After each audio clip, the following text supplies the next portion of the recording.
అందరికీ నమస్కారం. కరెక్ట్గా 5 నిమిషాలు ఇచ్చారు, కానీ రామ్మోహన్ నాయుడు తర్వాత మాడతాం కొంచెం ఇబ్బందే. మనోడు మొదలు పెడితే ఆపడు.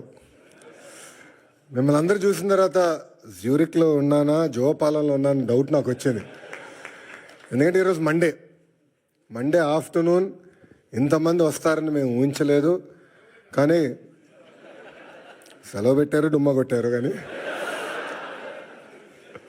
ఈరోజు గౌరవ ముఖ్యమంత్రి చంద్రబాబు నాయుడు గారు ఏం చెప్తారో అని వినేదానికి పెద్ద ఎత్తున ఇక్కడ తరలి వచ్చిన యూరోప్ ఎన్ఆర్ఐ టీడీపీ సభ్యులందరికీ పేరున నా హృదయపూర్వక నమస్కారాలు.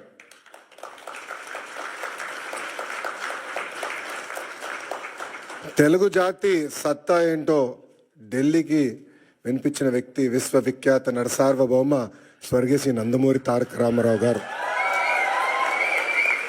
తెలుగు జాతి సత్తా ప్రపంచానికి వినిపించిన వ్యక్తి మన ప్రీతమ నాయకుడు చంద్రబాబు నాయుడు గారు. చంద్రబాబు నాయుడు గారు ముఖ్యమంత్రి అయినప్పుడు కరెక్ట్గా నేను 8th క్లాస్లో ఉండే.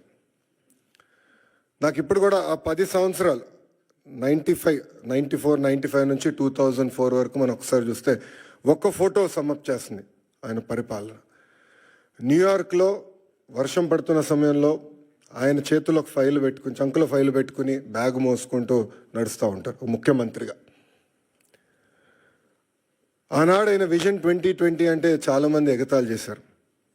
కానీ ఈరోజు తిరిగి వెళ్ళి హైదరాబాద్లో చూస్తే ఆయన చెప్పిన ప్రతి మాట ఈరోజు నిజమైంది.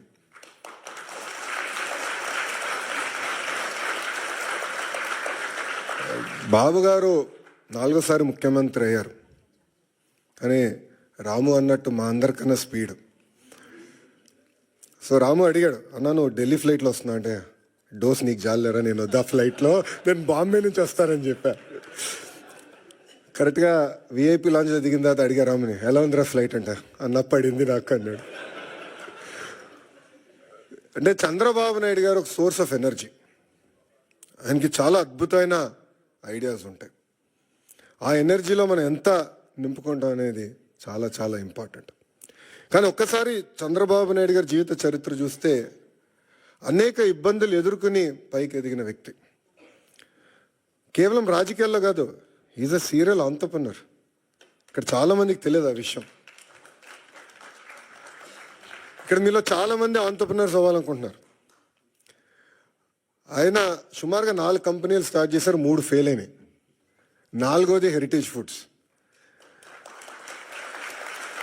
3 ఫెయిల్ అయినాయని ఆయన ఏనాడు బాధపడలేదు, ఇబ్బంది పడలేదు, ఇంట్లో పడుకోలేదు. 80% సక్సెస్ అవ్వాలని ఆయన వెళ్ళారు.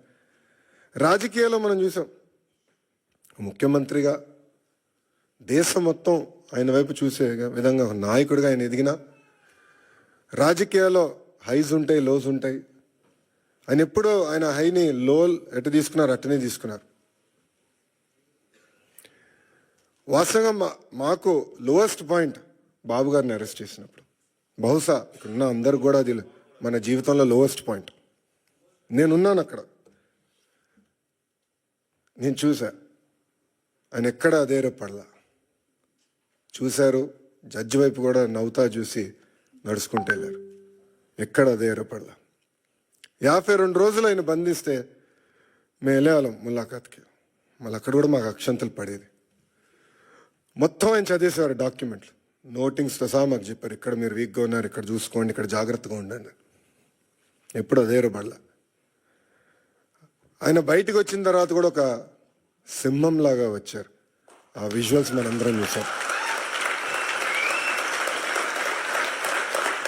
ఇది మీ అందరికి ఎందుకు చెప్తున్నానంటే, జీవిత ప్రయాణంలో మనందరం అనేక ఇబ్బందులు ఎదుర్కొంటాం. ఒక ఆంటర్‌ప్రెన్యూరల్ జర్నీ అవ్వచ్చు, పొలిటికల్ జర్నీ అవ్వచ్చు, మనందరం అనేక ఇబ్బందులు ఎదుర్కొంటాం. కానీ నమ్ముకున్న దానికోసం అహర్నిశలు కష్టపడితే మనం ఆశించింది, ఆలోచించింది సాధించగలుగుతామన్న నిజం స్వరూపం గౌరవ ముఖ్యమంత్రి చంద్రబాబు నాయుడు గారు. ఎన్ఆర్ఐస్ అంటే నాన్ రెసిడెంట్ ఇండియన్స్ అంటారు. నాకు మటుకు మీరు ఎంఆర్ఐస్, మోస్ట్ రిలయబుల్ ఇండియన్స్. మీరు యూరోప్కి వచ్చి దశాబ్దాలైనా మీ మనసు ఎప్పుడు ఆంధ్ర వైపు ఉంటుంది. 2019 నుంచి 24 వరకు రాష్ట్రం దారి తప్పిందే, మనం అనేక ఇబ్బందులు ఎదుర్కొంటున్నాం, మన పరువు పోతుందని చాలామంది నన్ను కలిశారు, నాతో మాట్లాడారు, నాకు వాట్సాప్లో మెసేజ్ పెట్టారు. వాళ్ళందరూ ఒకటి చెప్పా, కలిసికట్టుగా పోరాడితేనే ఆ సైకోని మనం తరిమి కొట్టచ్చని. అది చేసి చూపించాం, కలిసికట్టుగా సాధించాం. 93% కాదు రాము, 94% సీట్లు మనం గెలిచాం, 1% తగ్గించాం. అది మనందరి కృషి. ఆ 5 సంవత్సరాల్లో ఇక్కడున్న మీ అందరి సహకారంతో అనేక సంక్షేమ అభివృద్ధి కార్యక్రమాలు కూడా మనం చేశాం. అమరావతి ఉద్యమం కానివ్వండి, దాని తర్వాత ఇప్పుడు చూపించినట్లు యుక్రెయిన్లో తెలుగులు ఇరుక్కుంటే వాళ్ళని తిరిగి భారతదేశానికి తీసుకొచ్చి బాధ్యత తీసుకున్నాం. అంతేకాకుండా మన రాష్ట్రంలో ఉన్న తెలుగులకి ఎడ్యుకేషన్లో కానివ్వండి, హెల్త్ కేర్లో కానివ్వండి ఉద్యోగాలు ఉన్నాయి, మీరు ట్రైన్ చేయండి అని చెప్పి పార్టీ ఆఫీస్లో ఎంపవర్మెంట్ సెంటర్ ఏర్పాటు చేసి కార్యకర్తలు వాళ్ళ పిల్లలకి ట్రైనింగ్ ఇచ్చి ఇతర దేశాలు కూడా పంపించిన వ్యక్తులు మీరు. అందుకే నేను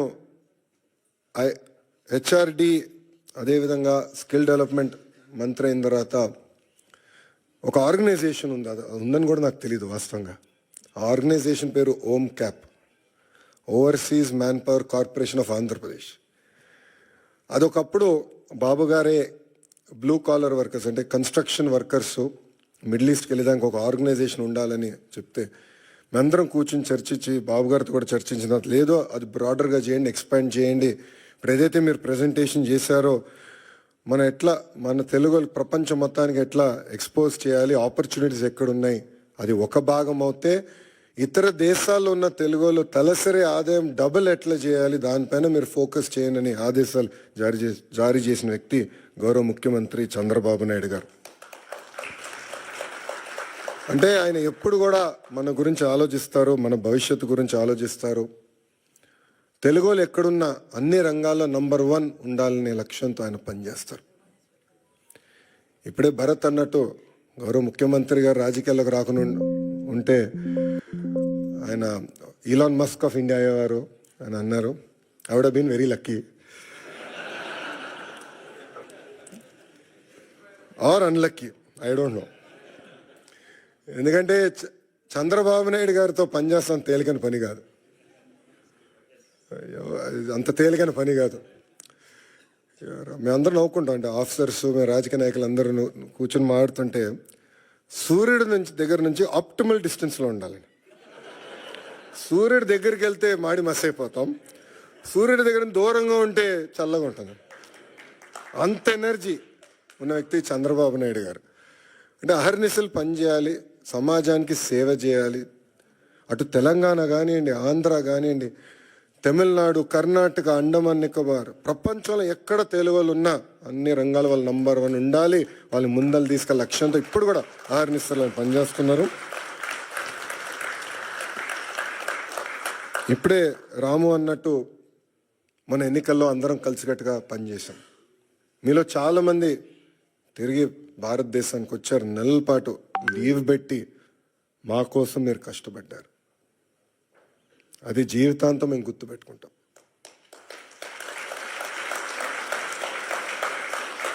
ఎందుకంటే మీరు అందరు ఇక్కడ ప్రొఫెషనల్స్గా ఉన్నవారు, ఇలా ఆంటర్ప్రినర్స్ చాలా తక్కువ మంది ఉంటారు. సో ఒక 2 నెలలు 3 నెలలు ఆఫ్ తీసుకుని వస్తాం అనేది తేలికని పని కాదు, కానీ మీరు వచ్చారు. ఇప్పుడు అదే స్ఫూర్తి, అదే ఎనర్జీ రాష్ట్ర పునర్నిర్మాణం కోసం మనం పెట్టాల్సిన అవసరం ఉంది. అసలు పరిస్థితులు చాలా దారుణంగా ఉన్నాయి రాష్ట్రంలో. ఫైనాన్స్ సెక్రటరీ గారు ఇప్పుడే కరెక్ట్ టైం బయటకు వెళ్ళారు. ఆయన మన ఫీ రీయింబర్స్మెంట్ విషయంలో, ఫీ రీయింబర్స్మెంట్ మనం చెల్లించాలి, చాలా ఆలస్యమైందంటే అంటే ప్రయారిటీస్లో ఇది ఇంక ప్రయారిటీ ఉంది, చేయాలి, మనం కంపల్సరీ చెల్లించాలంటే చాలా కష్టపడాల్సి వచ్చింది. అంటే అప్పుల పాలైపోయాం, వడ్డీ కట్టలేకపోతున్నాం, జీతాలు సకాలంగా చెల్లించలేకపోతున్నాం, అనేక ఇబ్బందులు.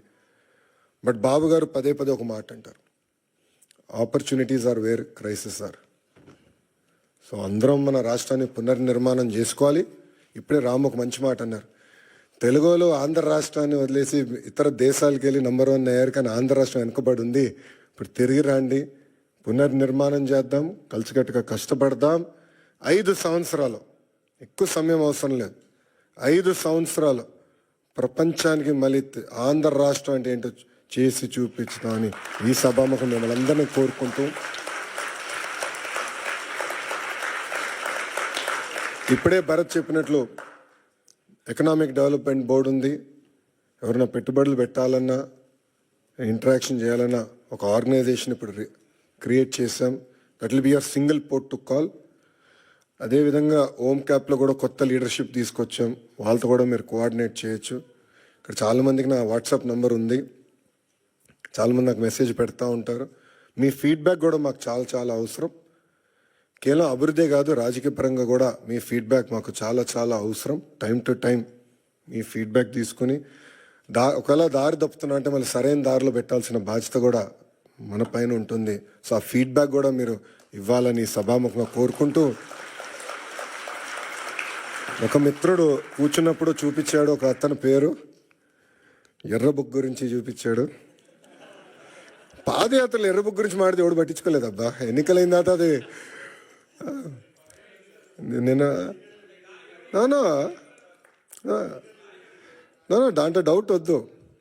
మీరు చూస్తే నేను పాదయాత్రలో చాలా స్పష్టంగా చెప్పా, ఎవరైతే చట్టాన్ని ఉల్లంఘించి ప్రజల్ని, కార్యకర్తల్ని ఇబ్బంది పెట్టారో వాళ్ళని వదిలేది లేదు అని చెప్పా. ఒక్క నిమిషం ఆగండి, ఇంకా ఇప్పుడే కాదు. అది ఎందుకు చెప్పానంటే అండర్లైన్ ఉంది అక్కడ, చట్టాలు ఉల్లంఘించారు, నేను ఎస్టాబ్లిష్ చేయాలని. ఇది కక్ష సాధింపు ప్రభుత్వం కాదు, కానీ నేను ఎస్టాబ్లిష్ చేసి యాక్షన్ తీసుకుంటాం. దాంట్లో ఎలాంటి సందేహం మీకు అవసరం లేదు. రిలాక్స్డ్గా ఉండండి, మీరు యాక్షన్ చూస్తారు. ఆల్రెడీ మొదలైంది, పూర్తి కూడా చేసే బాధ్యత మేము తీసుకుంటాం. చివరిగా ఇంకా నేను ఇప్పటికీ చాలా మాట్లాడా, గౌరవ ముఖ్యమంత్రి గారు మైక్ ఇవ్వాలి. చివరిగా మిమ్మల్ని అందరినీ కోరేది, గౌరవ ముఖ్యమంత్రి గారు స్పీచ్ అయిన తర్వాత నా కోరిక మేరకు గౌరవ ముఖ్యమంత్రి గారు అందరితో ఫోటోలు దిగుతున్నారు. ఒక్క నిమిషం దయచేసి క్రమశిక్షణతో మళ్ళీ అందరూ చనిపోయిన పడితే మీకు తెలుసు, చాలా జాగ్రత్తగా ఉండాలి. అందరూ డ్యాస్ పైకి రండి, 1 by 1 నీట్గా ఫోటోలు దిగి మళ్ళీ భోజనం కలవచ్చు. ఇప్పటికీ బాగా ఆలస్యమైంది. ఈ మీటింగ్ అయిన తర్వాత మళ్ళీ గౌరవ ముఖ్యమంత్రి గారు డావోస్కి వెళ్ళాలి, ఇండియా పెవిలియన్ ఓపెనింగ్కి వెళ్ళాలి. సో మీ అందరి సహకారం ఉండాలని మిమ్మల్ని అందరినీ కోరుకుంటూ, నాకు ఈ అవకాశం ఇచ్చిన మన ఎన్ఆర్ఐ టీడీపీ సభ్యులందరికీ పేరు పేరున నా హృదయపూర్వక ధన్యవాదాలు తెలుపుకుంటూ మీ అందరి నుంచి సెలవు తీసుకుంటున్నాను. జోహార్ అన్న ఎన్టీఆర్, జోహార్ అన్న ఎన్టీఆర్. చంద్రబాబు నాయుడు గారి నాయకత్వం, చంద్రబాబు నాయుడు గారి నాయకత్వం. జై హింద్, జై హింద్. Thank you.